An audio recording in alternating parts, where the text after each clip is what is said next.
Well, good afternoon, everyone. Welcome to this week's Mortgage Minute. My name is Art Alvarez with Mortgage Works, where we have the answers and they're on the house, coming to you from beautiful, sunny Coachella Valley. Palm Springs is where our headquarters office is. So I want to welcome you to the show this week. It's a pretty toasty wintertime here in Palm Springs.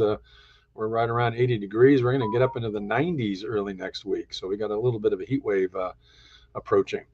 In the meantime, I want to go ahead and give you the update on mortgage rates in the bond market. We always start off with that. Jeff's going to pull up our rate grid from our website.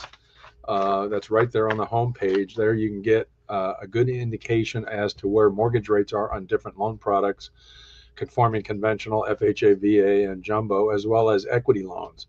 And you can see here that, interest rate wise, things are just holding steady. We are still, like we were last week, in the mid sixes for conforming conventional loans. We're now back under the 6% range for FHA and right around 6% for VA. And those equity loan rates are actually pretty darn good, which we're going to talk about a little bit later in the program. So in terms of where rates are this week, the backdrop to that is going to be, of course, economic data, as well as looking at the 10-year Treasury bond chart. There you see it. Jeff just pulled it up. And as you can tell, I mean, going back to last Friday to today, we had a pretty good little dip on Monday and early part of Tuesday. Then a pretty sizable increase on Wednesday. And then, of course, we're kind of gradually coming back down on Thursday. It's interesting overall that this chart shows you a relatively stable range in terms of mortgage rates. And I've been saying lately, I think we're going to be seeing this for an extended period of time.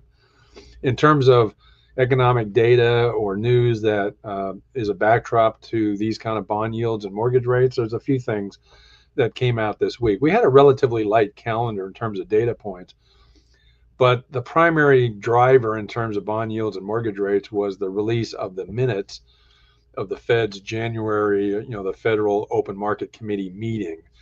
And the minutes were interesting because they underscored what we've been saying now more recently that I think is going to be the case for some time. They want to see more inflation more under control before cutting the Fed funds rate further. That was pretty clear in the minutes. So anyone thinking that we're going to have a soon to be coming reduction in the Fed funds rate, looks like that's off the table. The Fed is, while happy with the progress in inflation, we're still in the low threes. They're trying to get to 2. And until we see some more concrete evidence that we're breaking through 3 and heading toward 2, it's looking like the Fed's going to kind of stand pat and not be looking to cut the Fed funds rate anytime soon. The Fed is also concerned about the current administration's tariffs. Those could push prices higher, which of course would be inflationary. That would be another reason why the Fed's going to take a very cautious approach. Based on those minutes, now the prediction is that a Fed funds reduction, if it occurs at all this year, and if it does occur, at least the next one, probably not going to be more than 0.25%, is going to be mid to late 2025. So again, there's another signal that we're probably going to be at these levels for an extended period of time. So if you're waiting for lower rates, as it says at the bottom, on rates higher for longer, that 5% or 4% mortgage is not around the corner. Other data points this week, interesting news, existing home sales are going to come out on Friday. The projection is that they'll drop a little bit down to 4.13 million. Remember last month they actually upticked a little bit over 4.2 million in December. So January, the forecast is that it's going to drop a little bit, 4.13. Of course, it was only a couple of months ago that existing home sales on a monthly basis were under 4 million. So we're kind of scratching back, but we got a ways to go. Normal market, if you will, quote unquote, is more like 6 million existing home sales. So we're still, only 2/3 of the way there. And then, of course, on Friday, also the S&P, that Standard & Poor's Flash U.S. Services and Manufacturing Index, Purchasing Managers Index, that is forecast to be flat. So my prediction on rates is we're going to be kind of holding steady at these levels. It's going to get kind of boring, folks. I think we're going to be, not seeing a big swing either way, barring some, unforeseen circumstance or shock data point. So I think we're going to be at these levels, kind of ho-hum, humdrum, at these levels for an extended period of time. But I think ultimately that's good news. It's better that we have sort of a stable market that'll help people manage their expectations. And hopefully for those of you who want to buy a home, I think it really is time for you to consider doing that. Get off the fence. Let us help you, show you what can be possible in terms of financing that purchase, given where we're at in rates right now. So with that, I'm going to go ahead and have Jeff come back up so we can start our discussion about home equity. Hi, Art. Can you hear me there? I can. Go ahead. Okay, good. Yeah, one of the things that, especially since I am probably near that retirement age, and I see a lot of my friends out there that I can't believe I'm saying that. Yeah, I never, I still keep throwing those what's it, AAA away about, signing up for AARP. I'm like, that, I'm not ready for that. I'm like, crap, I am kind of ready for that. Anyway, I can relate. I see a lot of people out there that are, when you really kind of scrape away the fun in life and whatnot, they have a little bit of concern about, hey, what retirement is going to look like. And so that's why I really wanted to have a discussion with you about this today, and not to have a downer session, but actually some of the things that you pointed out and going to point out are really some good signs. So I'm excited about that. And as it says, how to retire with less stress and more financial flexibility. So I've got my pen and paper out, but I've got a few questions I want to ask you about that, because I've got some concerns about that. Okay. One of the things that I thought was interesting, it was this little note here. Homeowners age 62 and older collectively hold approximately $14 trillion in home equity. Now, that sounds like a lot of zeros, Art. Well, yeah, that's, more zeros than I can count, I think. But, that is really a tremendous number when you think about it. And I think it's an important number. I think what, in the media, the news, there's so much negative news about housing and home ownership, how difficult it is, and the affordability challenges and so forth. Well, a little bit of the silver lining, particularly in the past 5 or 6 years, we go through that pandemic, and yes, home prices have jumped quite a bit, which has made buying a home more of a challenge. That combined with our higher rates, that we have now versus a couple of years ago. But there's another aspect of home ownership where that phenomenon over the last 5 years, or through the pandemic with prices going up, has been a boon to existing homeowners, as this number portrays. I mean, and that number, relatively speaking, is a very big number when you consider it's only those who are 62 and older. Now, granted, the baby boom generation is considered to be growing, and in fact, I think it might be one of, if not the largest generational segment we have right now. But nonetheless, 14 trillion is a lot to go after. But the question is, for a lot of these homeowners, and at least more that I'm seeing lately, is it can be a challenge getting their hands on that equity. In some cases, we're seeing, folks who are, 55, 58, 60, and so forth, they own a home. They've got a small mortgage. They refied at 2.5% in 2021, and they got several $100,000 of equity. Well, the first thing they would try to do is look at maybe getting an equity loan, like a fixed rate second mortgage or a HELOC. That actually can be somewhat challenging because of underwriting criteria. And so for the 62-year-old homeowner, 62 or older, the good news is there are other, I think, products that are more directly related to their needs, and are actually products that are easier to get than some of the traditional equity loans. And what I'm talking about, of course, is reverse mortgages. The standard core product being the HECM, the home equity conversion mortgage. That's an FHA product.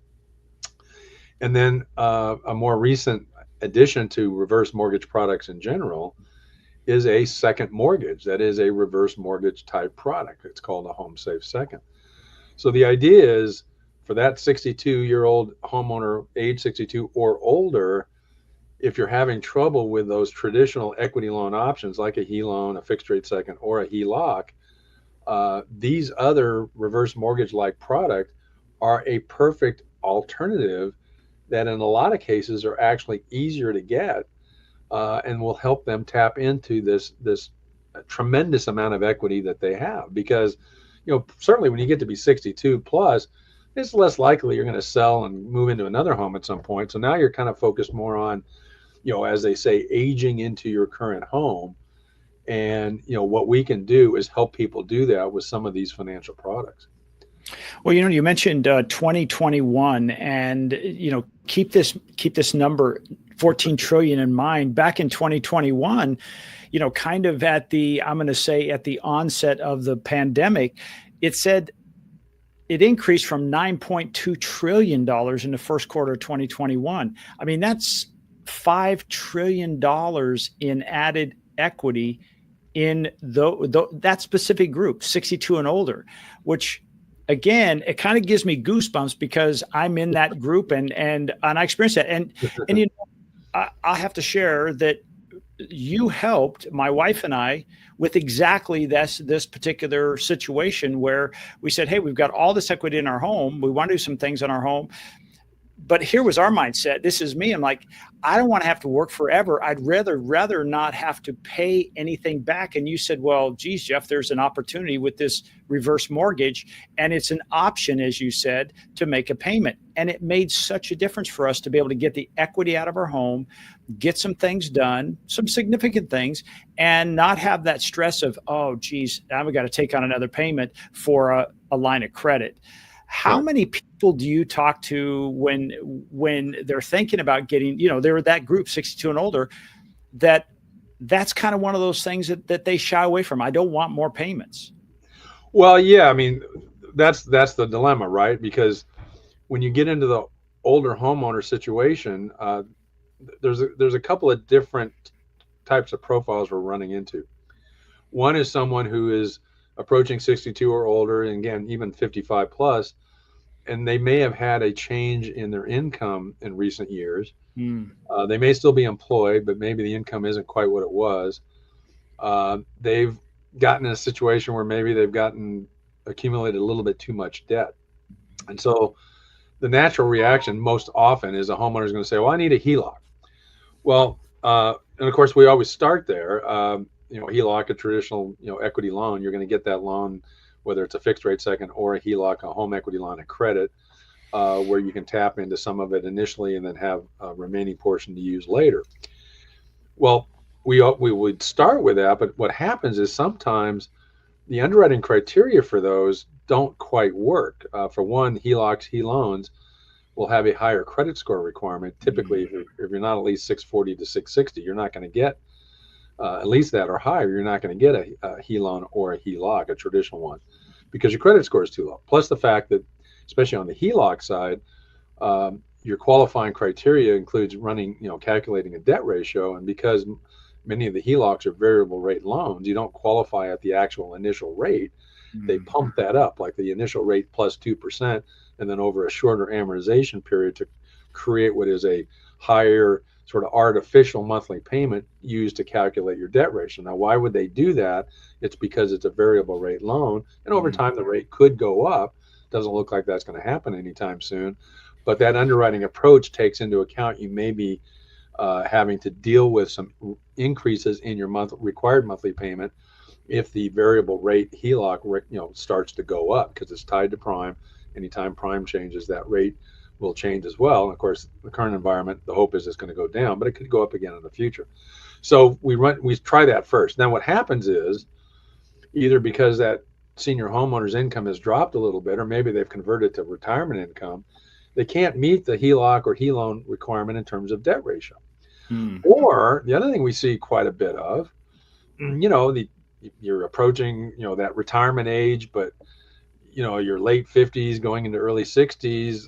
The other profile we see a lot is a homeowner with a lot of equity, a small mortgage, 2.5% mortgage rate that they refied to 3 years ago, and they're self-employed. They're very successful. They're running a very successful business.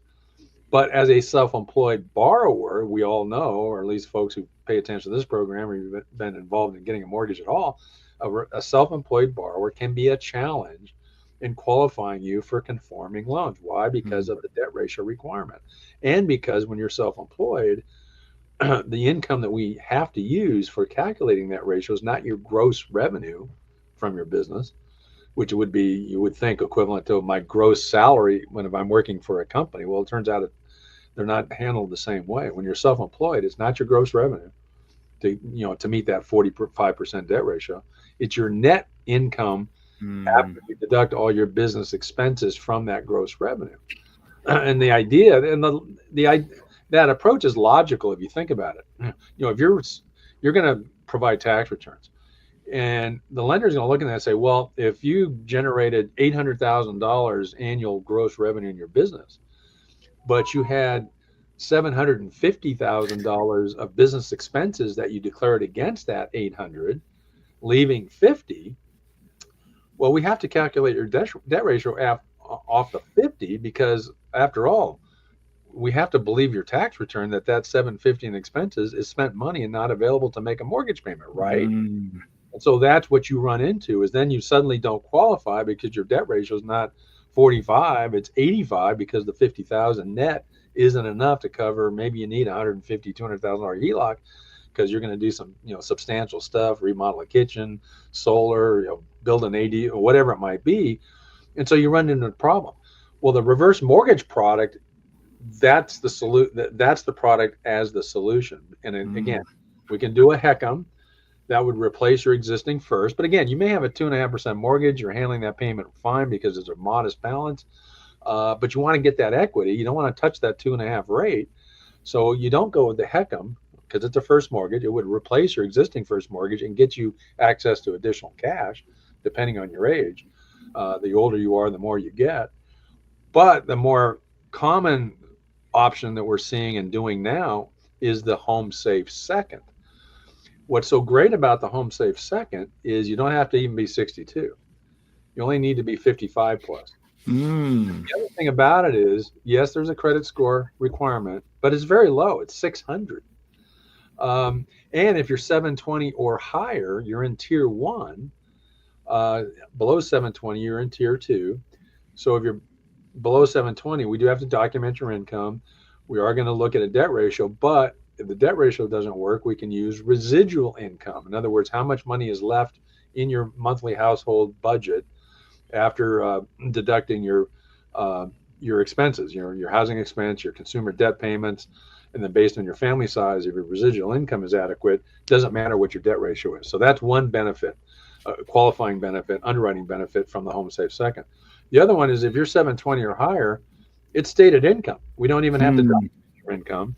And and then the biggest benefit of this is the flexibility of making a payment on that loan when you get it. You don't have to make a payment unless you want to. And if you do want to, you have the additional flexibility if you can make that payment in whatever amount you want, in whatever interval you want. You could do it once a month, you could do it, for once a quarter, a couple times a year.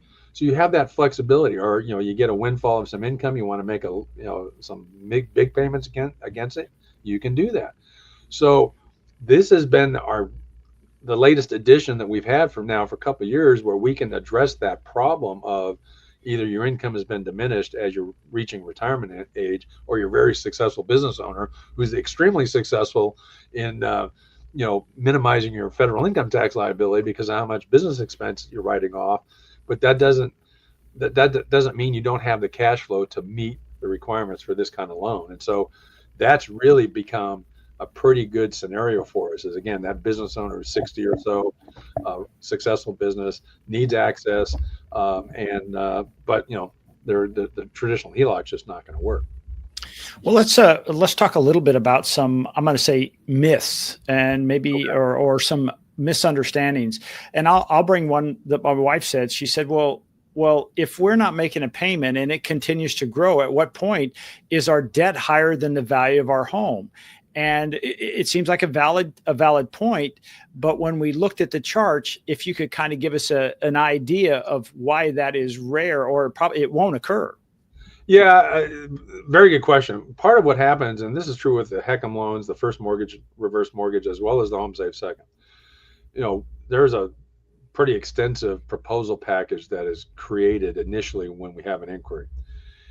And part of that package is going to involve some very specific data to show you the numbers based on what's the available loan amount you can get. And it has assumptions about, you're not going to be making a payment. And so it's also going to have, as a result of that, it's going to show how the loan balance is going to grow over time. Because if you're not making a payment, what happens is it's a negatively amortizing loan, which, of course, as we all sort of have this trauma from '08, where negatively amortizing loans were like considered a key culprit in crashing the real estate industry with all those option arms, if you remember those. Well, a reverse mortgage is a negatively amortizing loan. So the idea is the proposal package will show you, if you don't make a payment, how that interest that's accruing, because there is interest being charged, just gets added back to the balance. So it's going to grow over time. Now, for one thing about a home safe second, in a lot of cases, the loan amounts are relatively small compared to the home value. And most of them we're doing is between 100 and 200,000. And so if you got a home that's worth $1 million or $1.2 million or something, and your first mortgage is only maybe 200 or 300,000, you're starting off with still a good deal of equity. And part of the proposal package also includes an assumed appreciation rate for your home. And the number that's used is 4%. 4% has been considered historically a pretty reasonable and conservative appreciation assumption to create these models for prospective home buyers to review and get a comfort level that they're not going to, in a short order, be suddenly underwater in value by, $200,000. What the package will show is, while the loan balance is growing, your home value at 4% appreciation is growing, and remarkably, it kind of maintains that equity level. It doesn't erode very quickly at all, and in fact, for it to erode to the point where maybe you will end up owing as much as what the home is worth. In most cases, these packages are showing, you got to get up to 100 years plus before that's even possibly going to happen. So, once you realize, and the 4% number, if what have we been talking about now for a couple of years about how home prices keep going up, and it's been in the 4 to 5% range, even with higher mortgage rates. So that kind of validates that kind of assumption in these proposal packages, I think, is pretty reasonable. Well, I want to ask you to step back in time here for a second. And I want you to go back to, let's say, the first 2 or 3 years of your being involved in the mortgage industry. And I want you to think back and think, did you ever think the value of homes in Southern California or across the country would be where they are today? Well, I laugh because for one, I have to see if I can remember my first 2 or 3 years in the business. But seriously, I do remember. I mean, I think I've mentioned on the show before, I got in the business right out of college, 3 weeks after my last college class in December of '81. I got in the business in January of '82, and went to work for a mortgage banking company located in Newport Beach by the I was going to say John Wayne Airport, but it wasn't called that back then. Interest rates were 17.5. Wow. Now, as a, coming out of college, naive, didn't know anything about anything. I mean, I didn't have any perspective as to that being a bad rate or a good rate because, I'd never bought a home, never borrowed a mortgage. I never, lent people money and so forth. So I didn't have any preconceived notions about, in my mind, it was like, well, the rate's the rate. I mean, it's 17.5. I mean, if you want a loan, you got to pay, that's the rate. But the key difference was at that time, and again, we're talking, 43 years ago, 44 years ago, the median home price in Southern California was $64,000. Wow. So when you put those two numbers together, well, then, the resulting monthly payment wasn't too terribly bad. I mean, and what's really interesting is we dealt with that scenario of double-digit interest rates. It was not until, again, I got in the business in January of '82. It wasn't until 1986. Wow. When mortgage rates got to that magical single digit. It's like, oh my gosh, I can get a 9.875 rate. Hello, heaven. It's like, balloons. I mean, it was like everybody was ecstatic. And it was the summer of '86 or the spring to summer of '86 when the industry experienced the first real refi boom. Because, when I think I've mentioned on the show before, when I first got in the business, refinancing your mortgage was not a common transaction. Hmm. It was looked at almost in a negative light, like, oh, you're refinancing your home, Oh, you must really? be having financial difficulties or something. I mean, it just Uh, it wasn't a real, major part of the mortgage origination business at the time. Well, hmm. 1986 was the first, again, refi boom, and it was an explosion because, again, we got under 10% after 3 or 4 or 5 years of being double digit and closer to 20%. And so, you know, literally, I mean, and of course, we're talking about these in the days when, credit reports were still like typed, and it could take 6 weeks to get a credit report. Oh my It could gosh. take a couple of months to get an appraisal. I mean, you know, the industry wasn't automated to a. I mean, we still had IBM Selectric typewriters on some of our desks. So, and it took forever to get these refis done. And of course, it's ever since then, refi has become a major component of the industry. But before that, it wasn't. Well, the reason I bring that up is because this next thing I want to point up here says the median home equity for senior homeowners age 65 and above is about $250,000, and the reason I bring that up is because when you talked about the median price home back in '82 of $66,000, and now the median price home is how much? Well, of course, it varies by market. I think nationally, the number is somewhere in the mid to high 400s. I've looked it up here in my local market here, our local market here in the Coachella Valley, the greater Palm Springs area. And the median home price, when you take into account all 9 cities in this valley, it's more in the range of about 600 plus. Wow. And of course, you have certain cities that are way up there. Palm Springs are a lot of multi-million-dollar homes, and same with Indian Wells and so Rancho Mirage and so forth. But so the idea is that of course, keep in mind, median isn't an average. Median is sort of the midpoint between those with the lowest amount of equity and those with the highest. So it's the midpoint. And Mm, so what that underscores, that 250 is a significant number. So what that would mean is, the median home price is home value is 600, and the median home equity for seniors is 250. Well, again, that means they've got a reasonably small first mortgage, and a good amount of equity they can tap into if they can just figure out how to do that. And that's where we come in. Again, in most cases, when it comes to getting equity loans, it's not too often that the loan amount being requested is really, really up there, because at some point there's some delta where it makes more sense just get a new first. Because if you get a large second and you've got an existing first at 250, 300,000, it's at 2.5. Well, if you need a $300,000 equity loan in a second position, uh, we'll do the math in terms of blended rate and tell you, no, you should get a new first and give up that mm, low rate, because your new equity loan is going to basically overcome your first mortgage low rate, so that your blended rate between the two loans is going to be too high versus just getting a 6 3/4 new first mortgage with cash out. So we help people look at that as well, so that they can take the best execution about how to get that equity into their pocket. Well, I think back in the day when my parents were, at that age, they were thinking about retiring. And something I think is, I don't know, you tell me, is this next one is highlight the importance of housing wealth in retirement planning and financial security. I mean, even to this day, I talk to people and they never say, well, I'm figuring in the equity of my home as my total retirement package. It's almost like it's two separate pieces. But if I decided to use it in a way like you're talking about it, like a home safe second or a reverse mortgage, it really does become part of the conversation, doesn't it? Well, it does, or I think more correctly, we should say it should become more Mm, of the part of the conversation, because you have a little bit of this disconnect.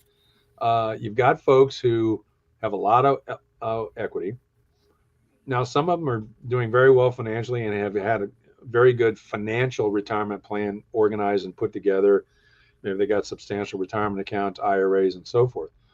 But so those kind of folks, I think, forget that like something like a reverse mortgage could be another aspect of that financial planning.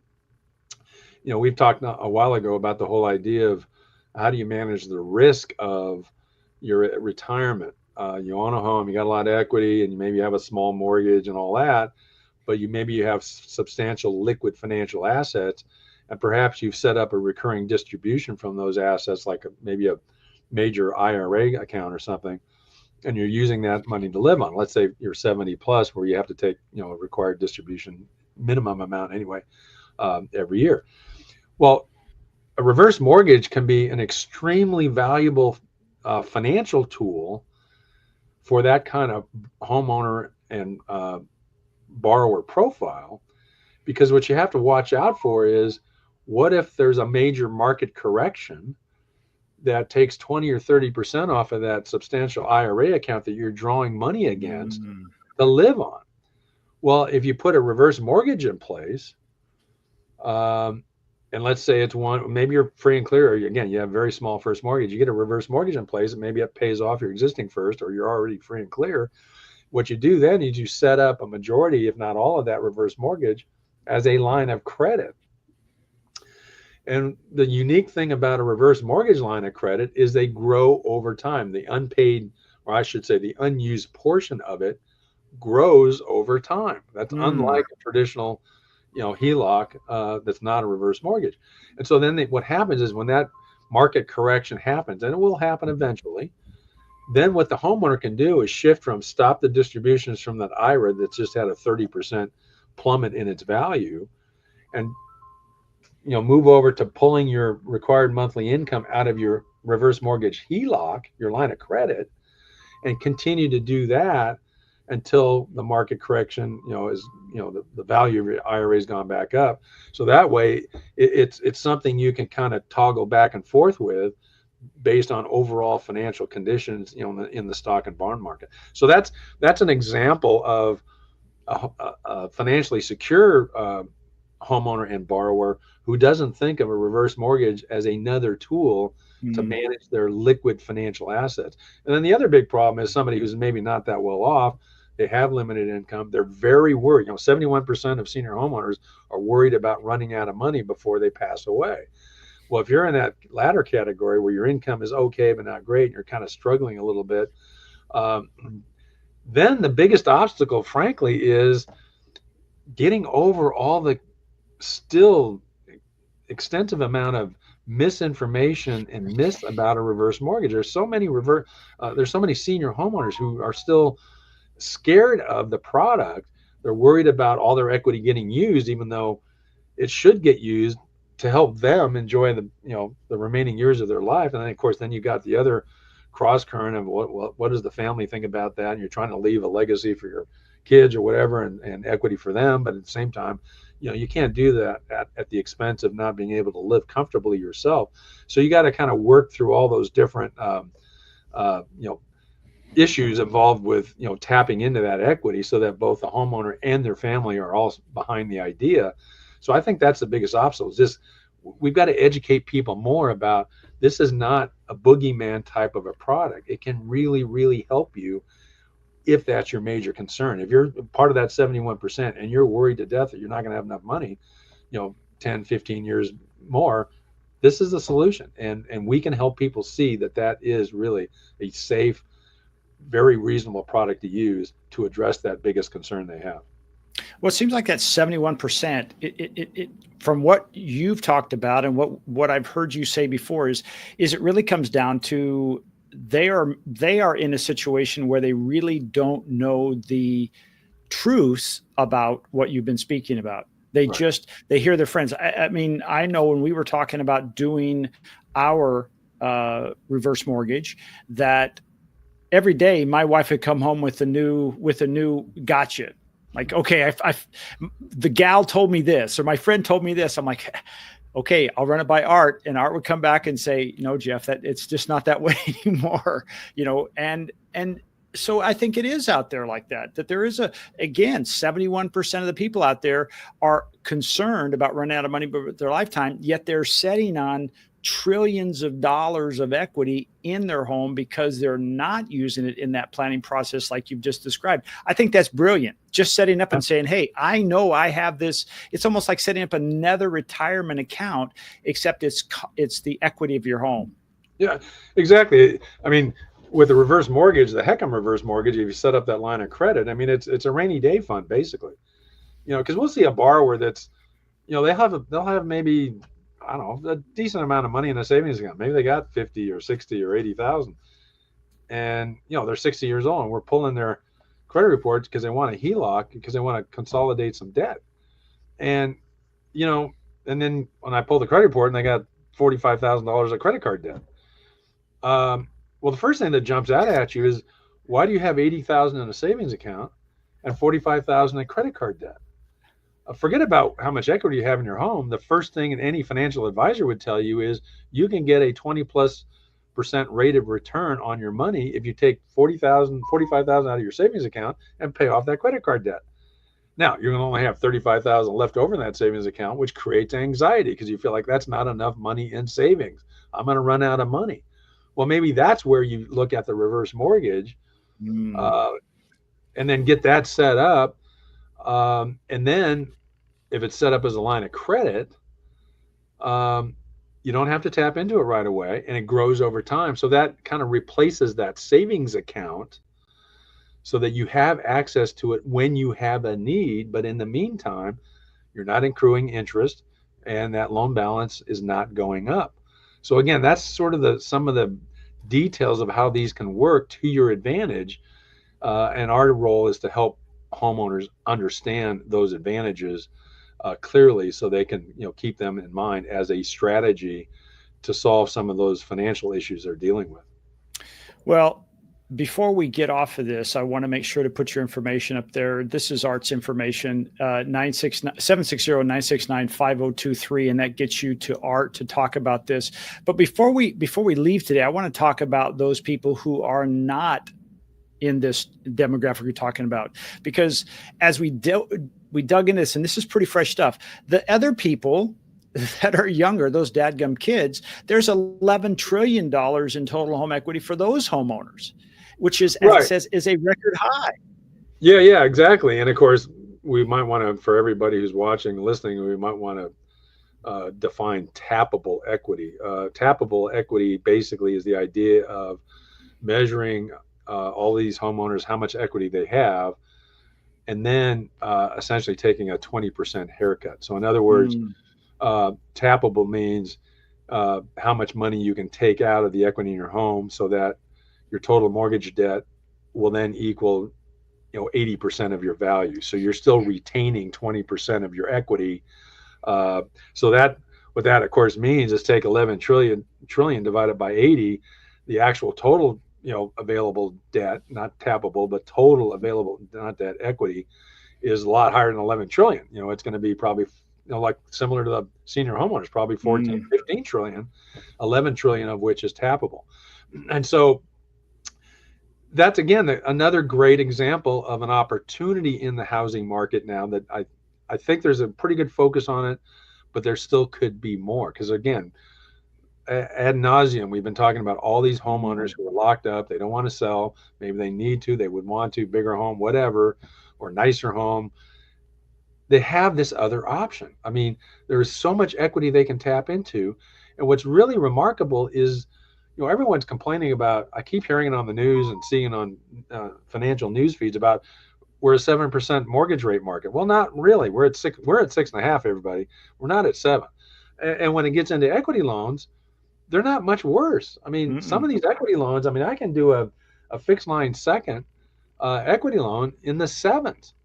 I can do a variable HELOC. It's going to be in the 8s. That's not too far off of first mortgages. And if you have a need, you don't want to give up that 2.5% mortgage. You got $600,000 of equity. The opportunity to tap into that, get 100, 200. There's so many things you can do with it. We're really trying to get people to realize that and raise awareness that you have that option. And then you can be very creative in all the ways you can use those funds. We went over that top 10 list last week. For the senior homeowners about, how they can use, say, a home safe second situation. Well, those younger borrowers have the same opportunity. Now, they can't get an equity loan that's going to feature no payment required. You are going to have to make a payment. You have to pay it back. It's a traditional loan. But I think more people need to take advantage of this because that equity is there. Well, I'll tell you what, I think it's a great thing. As you're talking about this, it reminds me of someone I know very, very, very closely. We just did a podcast together about a half an hour ago, and they were moving. They were going to move out of California to Arizona. They have a place in Prescott, and they had everything dialed in. And I saw her last week, and she said, "I've got news." I said, "What's that?" She said, "We're not going to sell our house. We're not going to move." I said, "Whoa, that's a big surprise."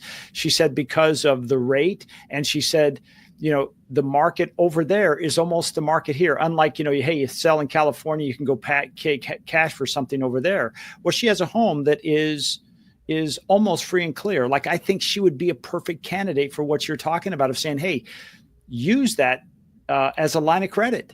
And it would make a difference. I'll have to have her talk to you. So I think there's probably there's tens of thousands of those people out there that need to talk to you.